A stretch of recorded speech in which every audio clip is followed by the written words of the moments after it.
Bonjour à tous, poursuivons donc l'épreuve de l'existence de Dieu, toujours en lien avec ce que j'ai pu vivre avec ma vie personnelle, avec lui.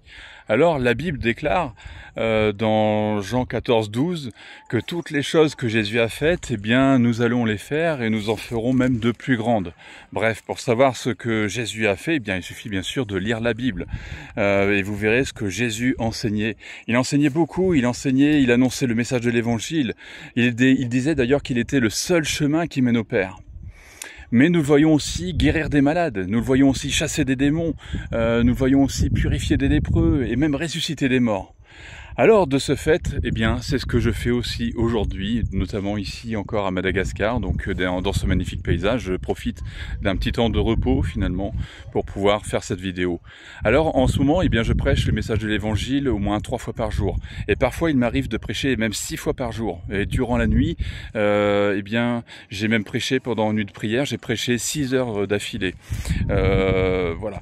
Donc, eh bien, cette nuit-là, eh bien, nous avons vu vraiment la présence de Dieu descendre sur l'église.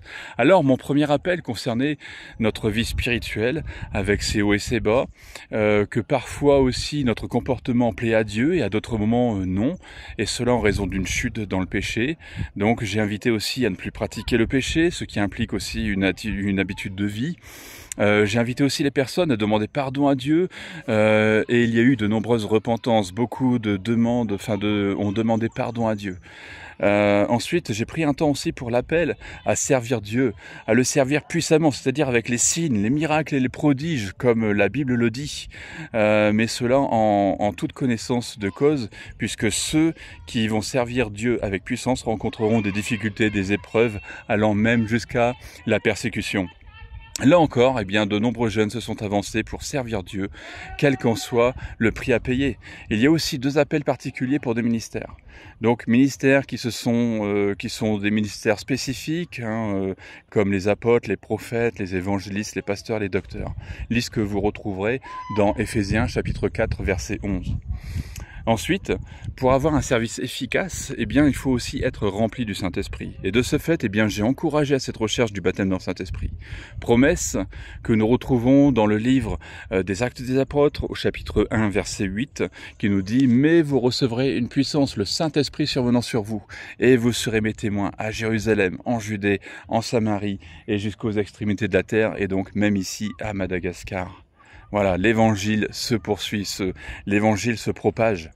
Et nous voyons qu'après son baptême dans le Saint-Esprit, qui est raconté dans Acte 2 par exemple, eh bien Pierre, un homme qui avait beaucoup de défauts, a totalement été transformé.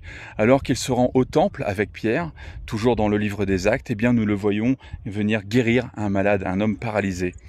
Et de ce fait, eh bien, nous avons recherché le baptême du Saint-Esprit. Et voilà, ça c'est encore une preuve de l'existence de Dieu, puisque le Saint-Esprit est descendu. Nous avons imposé les mains à plusieurs, comme nous le voyons dans Acte 19, verset 6, où il est écrit que Paul imposa les mains à des croyants de la ville d'Éphèse. Et on voit qu'après cette imposition des mains, eh bien, ils ont reçu le baptême du Saint-Esprit.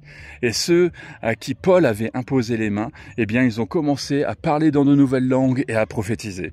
C'est ce qu'il s'est passé durant la nuit dernière. Beaucoup de jeunes ont été saisis. Durant la nuit de prière, pardon. Beaucoup de jeunes ont été saisis et se sont mis à parler dans de nouvelles langues. Ça, c'est une preuve de l'existence de Dieu. Beaucoup de jeunes étaient à genoux, remplis du Saint-Esprit. Ils étaient en train de pleurer.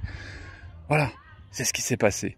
Par la suite, eh bien, nous avons prié aussi pour les familles, pour les malades, pour la ville de Fianarantsoa. Et nous attendons les résultats de nos prières. Nous croyons que Dieu va les exaucer et que ces témoignages se rajouteront aux témoignages qui prouvent encore l'existence de Dieu.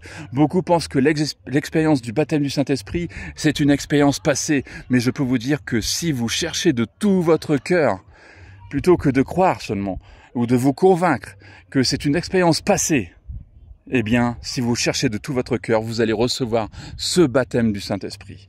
C'est un cadeau que Dieu a pour chacun de ses enfants. Alors je te le dis, crois seulement. Parce que ce baptême dans le Saint-Esprit, eh bien, il nous équipe. Il nous équipe pour pouvoir faire les mêmes choses que Jésus a faites. Que Dieu vous bénisse. N'hésitez pas à partager cette vidéo, à liker, abonnez-vous si ce n'est pas déjà fait. Je vous retrouve très rapidement. Bye bye.